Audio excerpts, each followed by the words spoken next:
Batata, bamama, badeko, mesdames et messieurs, si Marie Ngouabi pouvait parler à son cadet, Denis Sassou Nguesso, il lui dirait sans doute, lève-toi pour servir, pas pour régner. Gouverne pour le peuple, pas pour toi et ta famille. Batata, bamama, badeko, mesdames et messieurs, je ressens toujours une profonde admiration mêlée de tristesse lorsque je pense à Marie Ngouabi. Cet homme, né le 31 décembre 1938 dans le petit village d'Ombélé, fils du pays Kouyou, est devenu l'une des figures les plus marquantes et controversées de l'histoire du Congo et de l'Afrique. Il fut soldat, révolutionnaire, président, mais aussi une victime des luttes de pouvoir qui rongent trop souvent nos nations. Sa vie, son combat, et sa fin tragique sont d'autant de leçons qui, je crois, méritent d'être méditées aujourd'hui plus que jamais. Batata, bamama, bandeko, mesdames et messieurs, Marie Ngouabi n'était pas seulement un militaire. Il était un patriote convaincu. Formé à l'école militaire préparatoire générale Leclerc de Brazzaville, puis au sein des institutions militaires françaises, il a très vite compris que l'armée ne devait pas être un simple outil de répression, mais une force au service du peuple. Cette vision a marqué son parcours.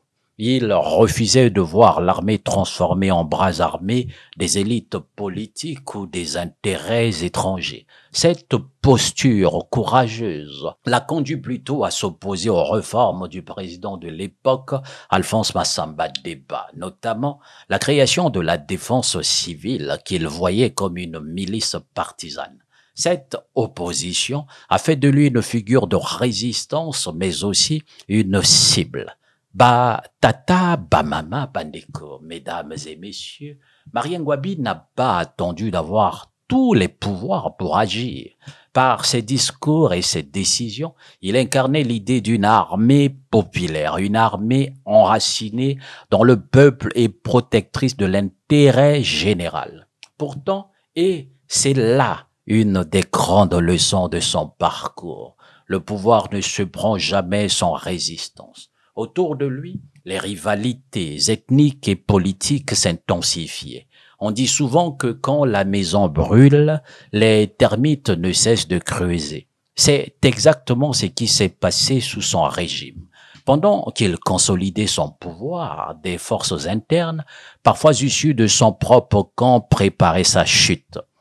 Batata, bamama, bandeko, mesdames et messieurs, Marie Ngouabi, devenu président à 30 ans, est un exploit, mais à 30 ans, porter sur ses épaules les rêves de tout un peuple est un fardeau lourd, surtout dans un pays fracturé par le tribalisme et les intérêts personnels. Marie Ngouabi, pourtant, a tenté de relever le défi. Il avait un rêve clair. Bâtir une république populaire du Congo, un État fort, souverain, engagé sur la voie du socialisme scientifique.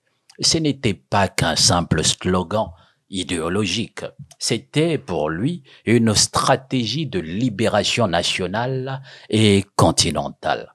Le drapeau rouge, l'hymne révolutionnaire, la fondation du Parti congolais du travail, tout cela visait à inscrire le Congo dans la grande dynamique des révolutions socialistes, aux côtés de l'Union soviétique et des autres pays du bloc de l'Est.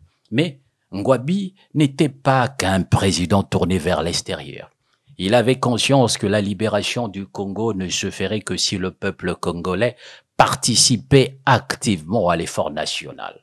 Dans un discours marquant de 1976, il déclara « L'unité nationale, c'est la conjugaison des efforts de tout le peuple sur la base du travail en vue de l'augmentation de la production nationale. » Cette phrase, d'une simplicité désarmante, disait tout. Elle résumait son ambition. Faire du travail de chaque Congolais la brique sur laquelle reposerait l'édifice national.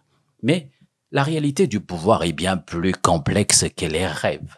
À l'intérieur du PCT, les luttes de pouvoir prenaient de l'ampleur. La corruption et le tribalisme qu'il dénonçait prenaient racine dans l'appareil d'État. Chaque jour, il devait affronter des ennemis invisibles, des alliés devenus rivaux, des puissances étrangères méfiantes de son alignement sur l'URSS. Et cela, il le savait.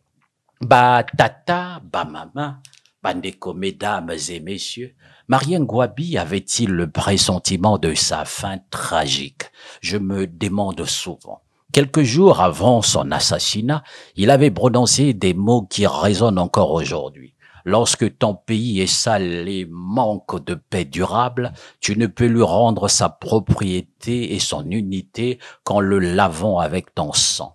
Ces mots lourds de sens sont ceux d'un homme qui sait que son heure approche. Il ne s'est pas enfui, il est resté fidèle à son destin.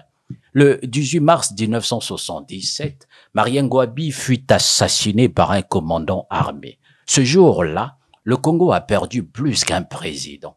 Il a perdu une chance de construire un État fort, souverain et stable.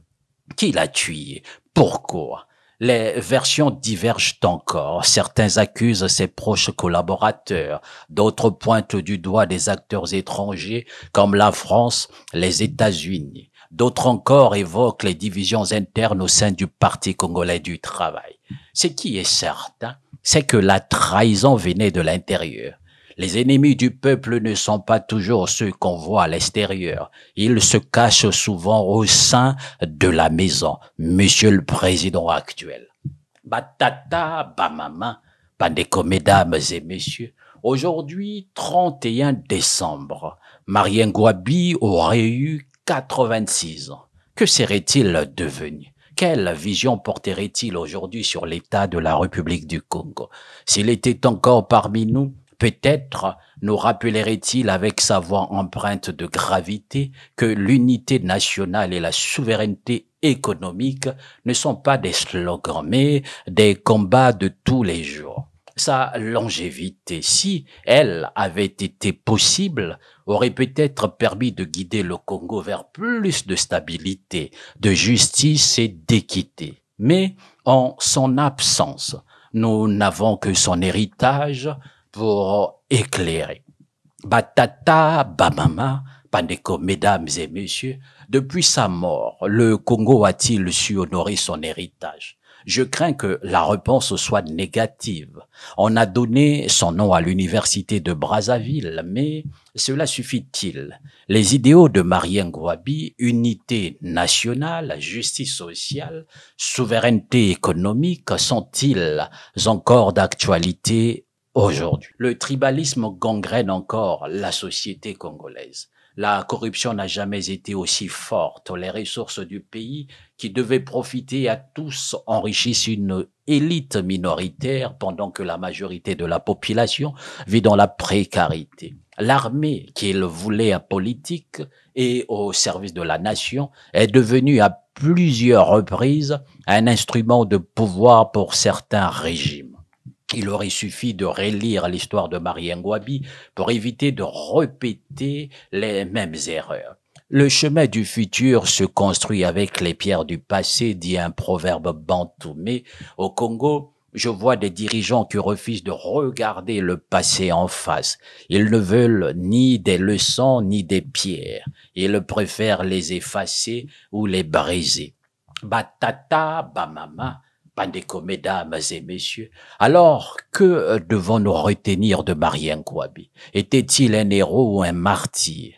À mon avis, il était les deux. Il a incarné à sa manière les espoirs d'un peuple en quête d'unité, de justice et de souveraineté. Comme tout homme de pouvoir, il a fait des erreurs. Son régime a connu des excès, mais son projet d'une armée au service de la nation, d'un peuple uni au-delà des tribus et d'une économie au service du bien commun mérite d'être revisité. Je crois que l'histoire ne retient pas la perfection des hommes, mais leur capacité à inspirer des générations. Et Marien Gouabi, par ses paroles et ses actes, nous inspire encore.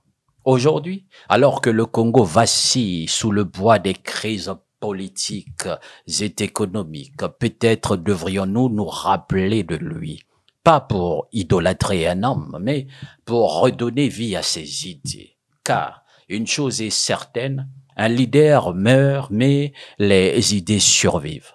Bah tata, bah mama, bandeko, mesdames et messieurs, je vais croire qu'il n'est pas trop tard. Le Congo peut encore se relever. Nous avons les ressources, nous avons l'intelligence et nous avons quelque part ce désir d'unité et de dignité. Mais il faudra du courage. Le courage de rompre avec les pratiques du passé. Le courage de mettre fin au tribalisme, de dénoncer la corruption et de donner à chaque Congolais une place dans la construction de la nation. Je ne suis pas naïf. Je sais que le chemin sera lent et parsemé d'embûches. Mais je crois au pouvoir du peuple. Je crois en notre capacité à apprendre de notre passé. Car, comme l'a montré Marien Ngouabi, on peut tout prendre à un peuple sauf ses rêves et sa foi en un avenir meilleur. Bah tata, bah maman, bandeko, mesdames et messieurs, ne laissons pas les leçons de notre histoire se perdre. Faisons-en des armes de paix, des armes de justice, des armes d'espoir. C'est ce que Marien Ngouabi aurait voulu. C'est ce que le peuple congolais mérite. Batata, bamama, bandeko, mesdames et messieurs, bonne année à tous.